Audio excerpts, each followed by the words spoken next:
इंद सद्वंदियाणम त्युमण हित मधुर विशद वक्काणम अंतातीद गुणाणम नमो जिणाणम जिद भवाणम। श्रीमद् भगवत कुंदकुंद आचार्य द्वारा विरचित पंचअस्तिकाय ग्रंथ का अध्ययन करते समय ये पहली गाथा एक हम पढ़ रहे थे। गाथा सूत्र का अवतरण हो रहा था। इससे पहले हमने आचार्य अमृत चंद टीकाकार हैं जो उनके द्वारा लिखे गए 6 श्लोकों का अध्ययन किया था। इस गाथा एक में मंगलाचरण करते हुए जिनेंद्र भगवान के 4 विशेषण मुख्य रूप से कुंदकुंद आचार्य देव ने बतलाए थे। इंद्र सद वंदियाणम, जो 100 इंद्रों से वंदित हैं। वंदित किस लिए बताए थे कि सदैव देवाधिदेव पने के कारण असाधारण नमस्कार के योग्य हैं।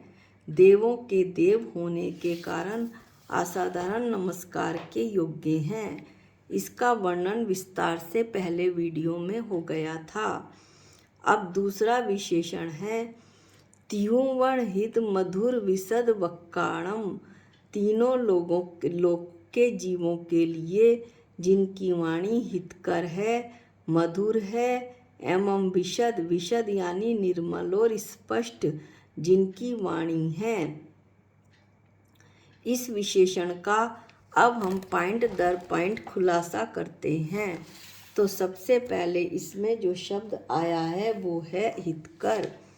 हितकर यानी निर्बाध विशुद्ध आत्म तत्व की उपलब्धि का उपाय वाली कहने होने से शुद्धात्म स्वरूप की प्राप्ति के उपाय की प्रतिपादक होने से। अब ये क्या है, इसको हम थोड़ा सा आसान शब्दों में देखते हैं। कैसी है वाणी जिनेंद्र भगवान की हितकारी है। क्यों हितकारी है? आत्म तत्व की उपलब्धि प्राप्ति के उपाय बताते होने से कि आत्मा तो है और आत्मा की सिद्धि व उपलब्धि दोनों होती हैं, ऐसा ये वाणी बताती है। निर्बाध यानी कि वह आत्म तत्व जिसकी सिद्धि होने में कोई बाधा नहीं है, ऐसी निर्बाध वाणी ये बताते हैं। आत्मा नाम का तत्व इस जगत में विद्यमान है, यह तो हुई सिद्धि। अब सिद्धि हो जाने पर उपलब्धि का उपाय कहने वाली जिनेंद्र भगवान की वाणी। अगला जो इनका वाणी का विशेषण है वो है मधुर। परमार्थ रसिक जनों के मन को हरने वाली होने से, परम समरसी भाव के रसिक जनों को मनोहारी होने से। अब कैसे इसको दृष्टांत से हम समझ सकते हैं मन को हरने वाली कैसे? जैसे गन्ने का रस पिया तो कि बहुत गर्मी में गन्ने का रस पिया, आहा मज़ा आ गया, इसने तो मेरा मन ही हर लिया। छोटा सा सुंदर बालक देखकर एकदम मन में विचार आता है, अरे इसने तो मेरे मन को मोह लिया। जैसे भजन सुनकर लगता है सुनते रहो सुनते रहो। ऐसे ही जो परमार्थ रसिक हैं, जिन्हें परमार्थ का रस है, परम अर्थ आत्मा के रस के रसियाँ हैं, सत्य तत्व के रसियाँ हैं, सत्य को जानना चाहते हैं, सत्य के खोजी हैं, सत्य के साथ ही में सत्य आत्मा की उपलब्धि भी करना चाहते हैं। उन जीवों के लिए ये वचन मन को हरने वाले हैं, मधुर हैं। ये जीव जो कहीं से भी ऐसे वचनों को उपलब्ध नहीं कर पाता, परमार्थ का रस तो जीव को है, पर जब तक जिनेंद्र भगवान के वचन नहीं सुने तब तक वो सत्य को कैसे प्राप्त करे। हम उसी से कोई वस्तु या ज्ञान प्राप्त कर सकते हैं जिसने स्वयं उसकी प्राप्ति कर ली हो।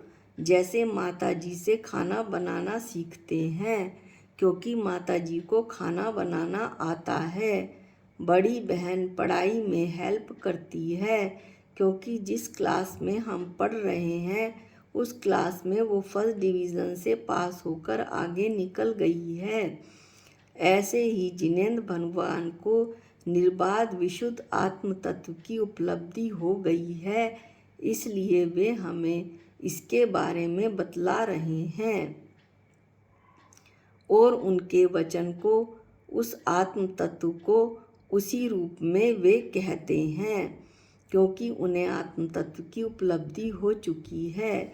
इसलिए जिन्हें परमार्थ का रस है उनके लिए ये वचन मन को हरने वाले हैं, मधुर हैं।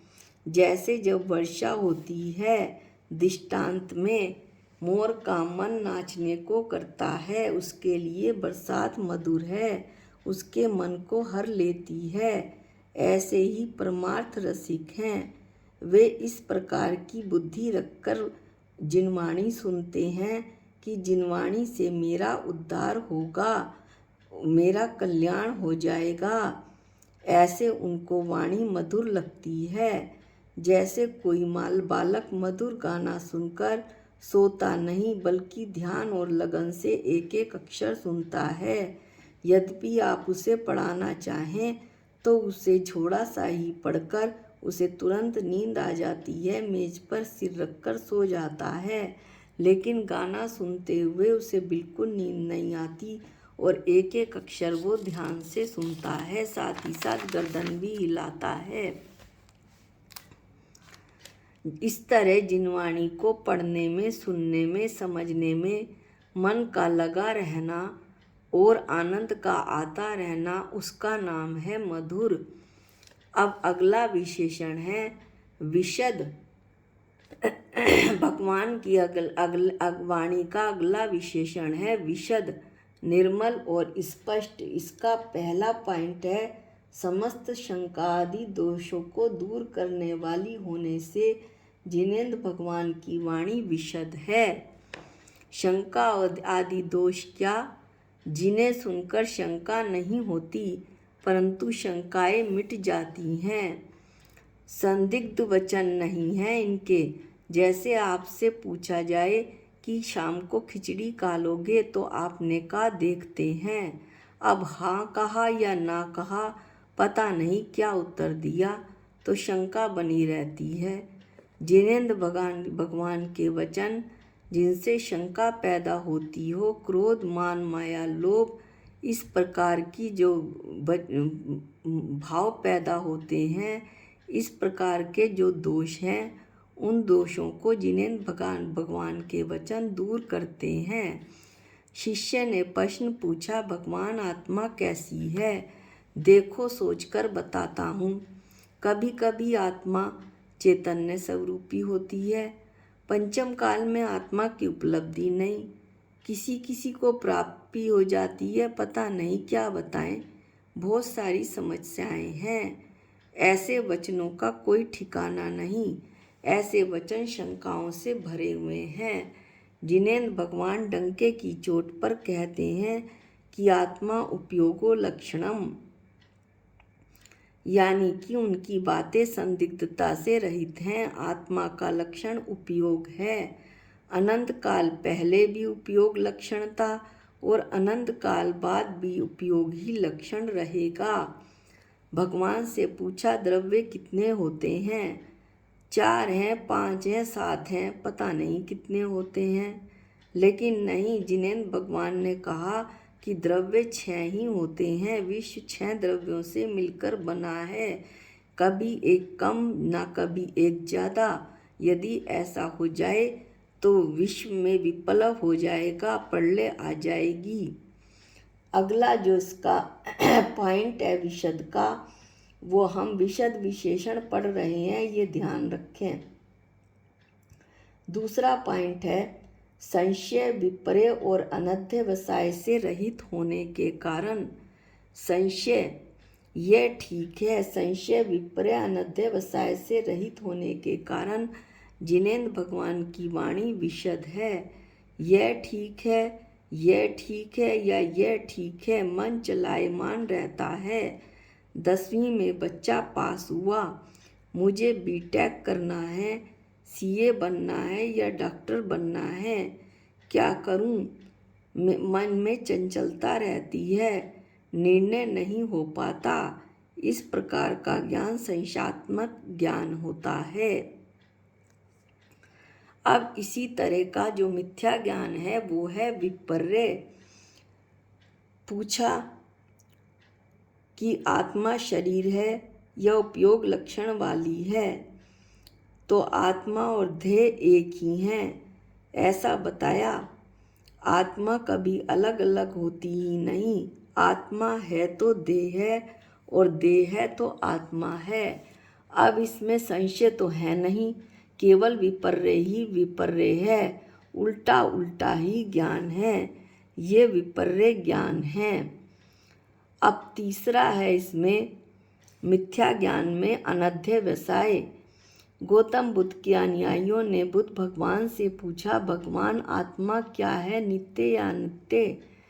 भगवान ने कहा, इन चक्रों में क्यों पड़ रहे, हम तुम्हें काम की बात बता रहे हैं, उसका पालन करो, तुम्हारा उद्धार हो जाएगा।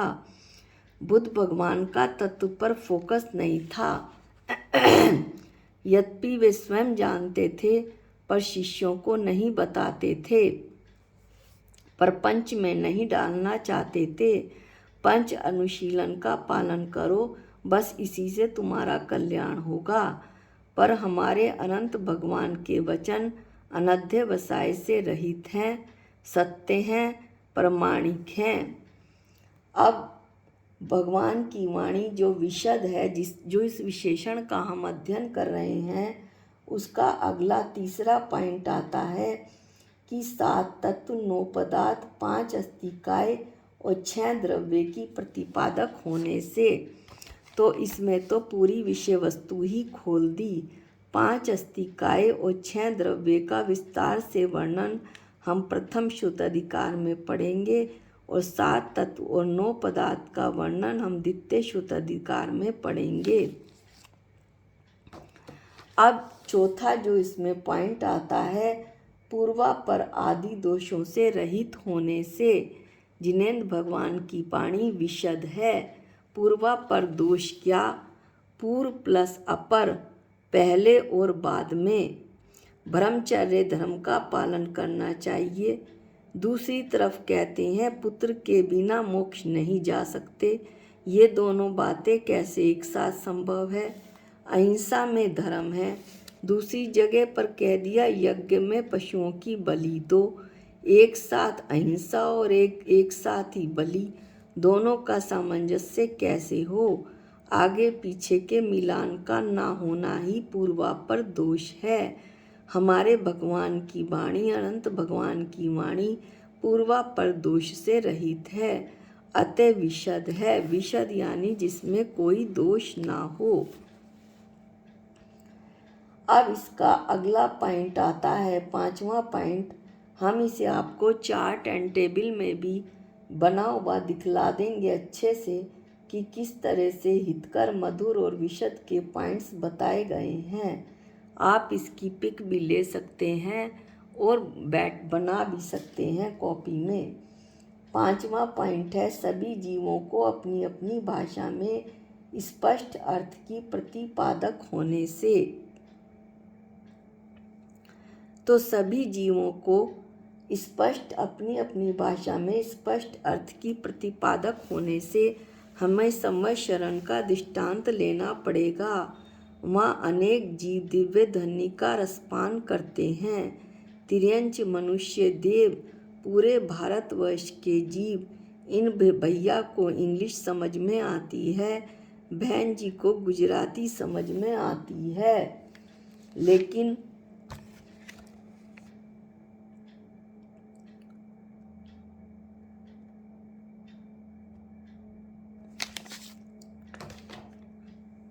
उसके बावजूद भी किसी को गुजराती समझ आ रही, किसी को इंग्लिश समझ में आ रही, किसी को कन्नड़ समझ में आ रही, किसी को तमिल समझ में आ रही है, लेकिन उसके बाद भी ये जो जिनेंद्र भगवान की वाणी है, ये युगपत सब जीवों को, युगपत यानी एक साथ सभी जीवों को अपनी अपनी भाषा में स्पष्ट अर्थ का प्रतिपादन करती है, इसलिए कैसी है? विशद है। अब अगला जो पॉइंट है वो है, अब इसमें ये पॉइंट बताकर आचार्य देव कह रहे हैं, ऐसा कहकर यानी हितकर मधुर विशद जिनेंद्र भगवान की वाणी, ऐसा कहकर जिन देव समस्त वस्तु के यथा स्वरूप के उपदेशक होने से विचारवंत बुद्धिमान पुरुषों के बहुमान के योग्य हैं, अर्थात जिनका उपदेश विचारवंत पुरुषों को बहुमान पूर्वक विचार करना चाहिए, ऐसे हैं। ऐसा कहा। विचारवंत यानी जो विचार करने के योग्य हैं, ऐसे बुद्धिमान पुरुष गणधर ऋषि मुनि इत्यादि, उनकी वाणी ऐसी है और उनमें अनंत गुण हैं। उन गुणों के कारण किसी का बहुमान क्यों होगा? बहुमान हम तब करेंगे जब हमें उनमें गुण पाए जाएंगे। जिनेंद्र भगवान की तो वाणी से ही पता चलता है, दिव्य ध्वनि से हमने तो नहीं सुना, संवत्सरण में हम तो नहीं गए, लेकिन हमने शास्त्रों में पढ़ा, आचार्यों ने बताया, परंपरा से चला आ रहा है कि ये उन्होंने बताया। तो ऐसे जो बताने वाले हैं वो निश्चय ही बहुमान के योग्य हैं, निश्चय ही नमस्कार के योग्य हैं, ऐसा आचार्य देव कहते हैं। इस तरह से आज यहाँ इस गाथा का जो दूसरा विशेषण है वो समाप्त होता है कि भगवान की वाणी तीनों लोकों के लिए हितकर है, मधुर है एवं विशद है। अब जो अगला विशेषण होगा वो है चैतन्य के अनंत विलास रूप अनंत गुण जिनके वर्तते हैं, और चौथा विशेषण है जिन्होंने भव पर विजय प्राप्त कर ली है। इन दोनों विशेषणों का विस्तार से अध्ययन हम अगले वीडियो में करेंगे। मेरा मानना है कि यदि ये आराम आराम से आप इस वीडियो को सुनेंगे तो आपको बहुत ही आनंद आएगा और बहुत ही लाभ मिलेगा।